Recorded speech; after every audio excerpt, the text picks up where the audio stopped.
À la veille de son arrestation, Jésus emmena avec lui seulement 3 des 12 disciples, Pierre, Jacques et Jean, au sommet d'une montagne. Il ne s'agissait pas d'une rencontre avec tout le monde, mais d'une sélection minutieuse. Et ce qui s'y passait, ce que la tradition chrétienne appelle transfiguration, n'était pas un spectacle surnaturel qu'on pouvait admirer de loin. C'était en fait une leçon pratique. Les récits bibliques décrivent Jésus enveloppé de lumière, son visage brillant comme le soleil, ses vêtements devenant aussi blancs que la lumière du jour. Moïse et Élie apparaissent à ses côtés, tandis que les 3 disciples tombent à terre, abasourdis. Mais ce que ces textes ne révèlent pas, c'est l'essentiel, Jésus ne montrait pas quelque chose d'inaccessible. Il enseignait comment reproduire cela. Le soi-disant livre de l'Alliance, un texte gnostique, clarifie ce qui s'est réellement passé à ce moment-là. Il ne s'agissait pas d'une démonstration de divinité, mais d'une technique de 7 minutes capable de faire passer la conscience de l'identification à la matière à la perception de la monade, l'essence pure qui habite temporairement le corps. Lorsqu'on franchit ce seuil, lorsque la conscience se reconnaît comme une source momentanément localisée dans une forme physique, le corps réagit. La lumière qui émane n'est pas symbolique, mais réelle, visible aux yeux de celui qui observe, car à ce moment-là, on cesse d'être simplement humain. La monade éclate à travers la forme et le corps reflète ce qui le traverse. L'Église a conservé le récit mais a éliminé la méthode. Cela a transformé l'événement en un miracle exclusif à Jésus, plutôt qu'en une pratique accessible à quiconque porte l'étincelle divine. Et la raison pour laquelle cette technique a été supprimée, la raison pour laquelle les forces cachées travaillent si dur pour la maintenir hors de portée des gens, est simple, 7 minutes sont durables. 10 minutes par jour signifie qu'en un mois vous aurez accumulé des heures de fonctionnement en tant que conscience monade. Et lorsque vous atteignez ce point, ils perdent le contrôle sur vous, pas temporairement, mais définitivement. Il n'est pas possible d'oublier ce qui a été vécu directement. Une fois que vous touchez la monade, une fois que vous vous sentez comme source, toute l'architecture de contrôle devient transparente. Chaque limitation qu'ils lui ont imposée comme absolue s'avère n'être qu'une suggestion. Maintenant, vous êtes sur le point d'apprendre ces mêmes 7 minutes. Si vous accédez à ces informations en ce moment, reconnaissez, je suis l'accès maintenant. Le chiffre 7 n'est pas un symbole mystique aléatoire. Il a une fonction précise. La conscience humaine est organisée en couches. La plupart des gens vivent confinés à la couche la plus externe, identifiée au corps, aux pensées et aux récits personnels. C'est à ce niveau que les architectes du contrôle exercent leur domination, parce que vous avez accepté l'illusion d'être séparé de la source. Mais sous cette couche, il y en a d'autres 7 au total. Et ce rituel vous les fait tous parcourir, dans l'ordre, éliminant chaque minute une couche de séparation jusqu'à ce qu'il ne reste plus qu'une reconnaissance directe. La structure de cette minute reflète la façon dont la conscience se transforme réellement. La première minute crée de l'espace, faisant taire le bruit mental. Le second vous emmène plus en profondeur que le précédent. Le troisième active la reconnaissance. Le quatrième établit l'appel. Le cinquième ouvre la réception. Le sixième ancre la connexion. Et le septième intègre l'expérience, vous permettant de la ramener à la conscience éveillée. Chaque étape dépend de la précédente. Sauter l'un d'eux provoque l'effondrement de la structure. Se précipiter empêche de franchir le seuil. Mais, lorsqu'elles sont suivies avec toute l'attention, les 7 étapes déclenchent quelque chose d'irréversible. Vous touchez ce qui vous a toujours attendu, juste oublié.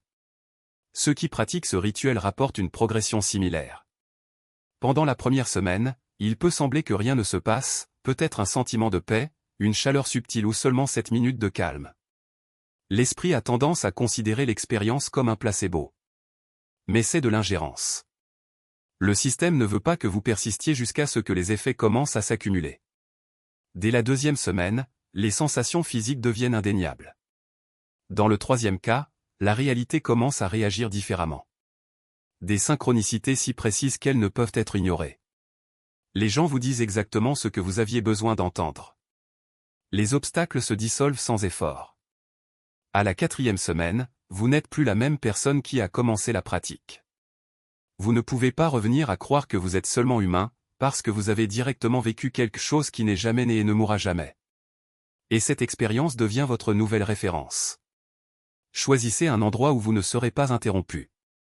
Il n'est pas nécessaire que ce soit un espace sacré. Cela peut être votre chambre, votre voiture, un banc de parc. La monade ne se soucie pas de l'emplacement, mais de l'attention que vous lui accordez. Asseyez-vous. Vous pouvez fermer les yeux ou garder votre regard doux. Ce qui compte, c'est de se tourner vers l'intérieur. Alors, lancez-vous. La première minute est le silence, mais pas le silence forcé que beaucoup imaginent. Il ne s'agit pas de bloquer les pensées, mais de les laisser s'épuiser. Ils viendront. Laissez-les surgir et se dissiper comme des vagues. Ne les nourrissez pas, ne leur résistez pas, regardez simplement. La plupart des gens ne dépassent pas cette minute parce qu'ils croient que le but est de vider leur esprit. Ce n'est pas. Le but est de réaliser que vous êtes la conscience qui observe les pensées, et non les pensées elles-mêmes. À un moment donné, si vous arrêtez de lutter contre le bruit, des lacunes apparaîtront ou des moments où il n'y a aucune pensée, aucun commentaire interne, juste une présence. C'est l'ouverture de la porte. Dans la deuxième minute, vous descendez. La plupart d'entre eux vivent dans leur tête, coincés dans l'analyse, la planification, les souvenirs et les inquiétudes. Mais la monade n'habite pas l'esprit. Il réside plus profondément. Déplacez ensuite votre attention de votre tête vers votre poitrine, non pas vers votre cœur physique, mais vers l'espace derrière votre sternum. Reposez-vous là. Sentez la respiration bouger dans cette zone. Remarquez la vitalité qui y est présente.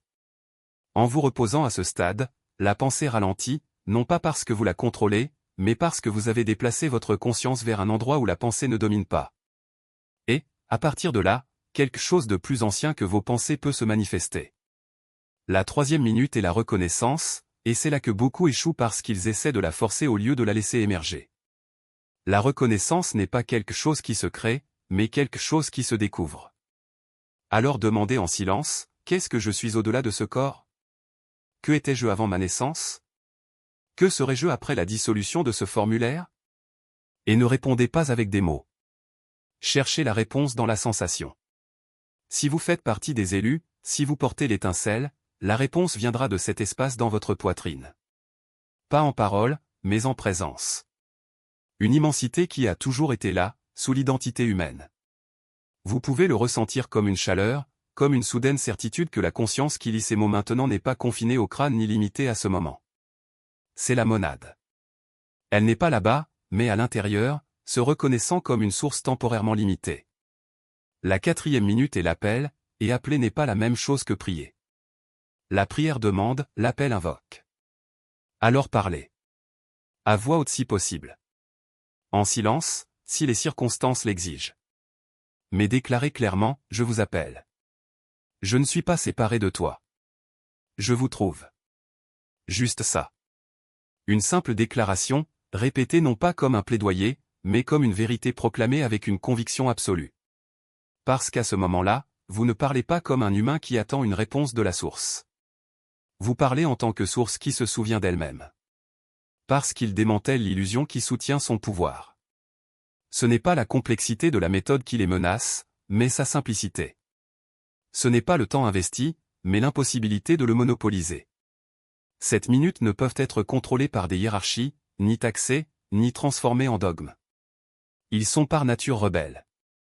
Et c'est précisément cette rébellion que craignent le plus les systèmes de contrôle, l'idée que le sacré n'appartient pas au temple, mais à l'instant qu'on décide de se souvenir. L'Église a institutionnalisé l'accès à Dieu comme un privilège médiatisé par les sacrements, par les prêtres, par des structures qui exigent l'obéissance. Les archontes, à leur tour, ont transformé la séparation en monnaie d'échange, chaque doute, chaque peur, chaque sentiment d'abandon est un hommage rendu au système. Mais cette minute de reconnaissance directe? C'est une révolution silencieuse. Non pas parce qu'il renverse des trônes ou brûle des cathédrales, mais parce qu'il en dissout le besoin. Si le divin est à la portée de n'importe qui, à tout moment, sans intermédiaire, alors toute l'architecture du contrôle spirituel s'effondre.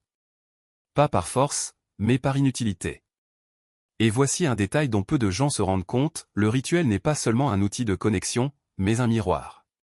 Chaque fois que vous le pratiquez, cela reflète non seulement la présence de la monade, mais aussi l'absence de tout ce qui n'est pas elle. Les peurs qui vous ont retenu?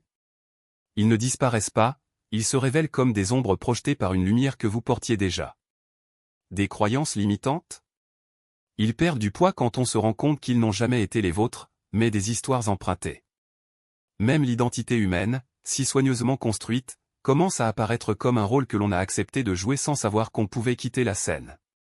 Et lorsque vous comprenez enfin cela, quelque chose d'extraordinaire se produit, vous arrêtez de combattre le système. Non pas parce que vous vous êtes rendu, mais parce que vous avez réalisé qu'il n'avait jamais eu de réel pouvoir sur vous. Ce que les archontes contrôlent n'est pas votre essence, mais votre attention. Et 7 minutes par jour suffisent pour le rediriger. Il y a un moment presque imperceptible où la pratique cesse d'être quelque chose que vous faites et devient quelque chose que vous êtes. Il ne s'agit pas d'une transformation radicale, mais d'un changement d'orientation. Avant, on recherchait la monade comme quelque chose d'extérieur. Ensuite, vous réalisez que vous n'êtes jamais allé ailleurs. Le rituel se transforme alors. Il ne s'agit plus d'un acte d'invocation, mais d'harmonisation. Vous n'appelez pas la source, vous ajustez la fréquence pour entendre ce qu'elle a toujours dit. Et le plus surprenant, c'est qu'avec le temps, même 7 minutes deviennent facultatives. Non pas parce que vous les abandonnez, mais parce que la connexion devient aussi naturelle que la respiration. Vous pouvez fermer les yeux pendant 7 minutes et ressentir la présence, mais vous pouvez aussi la ressentir en faisant la vaisselle, en marchant dans la rue, en écoutant quelqu'un parler. La monade ne se limite pas au rituel. Le rituel est juste le moment où l'on se souvient qu'elle n'a jamais été confinée nulle part. C'est ce que les systèmes de contrôle ne peuvent soutenir, l'idée que le sacré n'est pas un événement rare, mais la substance de la vie quotidienne. Ils ont besoin que vous croyiez que l'illumination est quelque chose de lointain, quelque chose qui nécessite des sacrifices, quelque chose que seuls les élus réalisent. Mais 7 minutes prouvent le contraire. Ils prouvent que le divin n'est pas une récompense, mais un souvenir. Et les souvenirs ne peuvent pas être contrôlés. Ils ne peuvent qu'être oubliés puis rappelés. Chaque fois que vous vous asseyez pour pratiquer, vous vous entraînez réellement à ne plus oublier. Ce n'est pas un acte de foi. C'est un acte de résistance. Non pas contre un ennemi extérieur, mais contre la propre tendance de l'esprit à se perdre dans l'illusion. Et lorsque cette résistance devient constante, quelque chose de plus grand se produit. Vous cessez d'être un individu en quête de quelque chose et devenez un point de référence. Les gens autour de vous commencent à ressentir cela, non pas parce que vous prêchez, mais parce que votre présence transmet une quiétude qui ne dépend pas des mots. Ce n'est pas du charisme. Ce n'est pas du magnétisme. C'est l'absence de bruit. Et dans un monde saturé de distractions, de peur et d'urgences fabriquées, ce calme est contagieux. Elle ne convainc personne. Elle se souvient simplement. Et rappelez-vous pourquoi, 7 minutes par jour, vous vous en êtes souvenu en premier. C'est là la véritable menace qui pèse sur le système, non pas une armée de personnes éclairées, mais un réseau de personnes qui se souviennent qu'elles n'ont jamais été perdues. Et une fois la mémoire répandue, aucune structure ne peut la contenir. Parce que ce dont on se souvient ne peut plus être oublié. Cela ne peut être que vécu. Cette pratique quotidienne s'accumule jusqu'à devenir un éveil permanent et irréversible. Première minute, silence. Deuxième minute, le creux de la poitrine. Troisième minute, reconnaissance. Quatrième minute, l'appel. Cinquième minute, le témoin. Sixième minute, ancrage. Septième minute, intégration. C'est tout. Aucun prérequis. Aucune exigence de mérite. 7 minutes est la volonté de vous rappeler ce que vous êtes déjà. Ce n'est pas une autre pratique spirituelle à ajouter à la liste de ce que vous devriez faire. C'est la pratique qui rend toutes les autres inutiles. Parce que chaque technique, chaque enseignement, chaque texte sacré pointe vers une chose, la reconnaissance directe que vous n'avez jamais été séparé de la source. Et 7 minutes d'attention concentrée traversent tout le reste et vous y amènent. Pas un jour. Pas après des années de préparation. En un mois de pratique quotidienne, vous aurez exploité quelque chose que la plupart des gens recherchent toute leur vie. Et la chose la plus dangereuse, ce que les archontes ne peuvent pas tolérer, c'est qu'une fois que vous jouez, vous pouvez aussi montrer aux autres comment jouer. Aucune institution. Pas de frais. Seulement 7 minutes que vous pouvez enseigner à toute personne possédant l'étincelle de la pratique. Et chaque personne qui se souvient devient une porte permettant aux autres de se souvenir également. Ce n'est pas un éveil spirituel. C'est l'effondrement du système. Et ça commence aujourd'hui. Comme toi. Avec 7 minutes. Si vous comptez pratiquer le rituel de 7 minutes ce soir, faites 3 choses dès maintenant. Premièrement, commentez « Je suis Access » et engagez-vous à 30 jours de pratique. Deuxièmement, inscrivez-vous au code divin, car des techniques avancées de connexion monadique arrivent. Troisièmement, aimez cette vidéo pour que d'autres élus découvrent qu'ils n'ont pas besoin de prêtres ni d'institutions. Il leur faut 7 minutes. Faites les 3 choses maintenant. Puis, ce soir, avant de vous coucher, pratiquez le rituel. Les 7 minutes. Et ne jugez pas si cela fonctionnait. Remarquez simplement ce que vous ressentez. Le 30e jour, vous ne demanderez plus si cela fonctionne.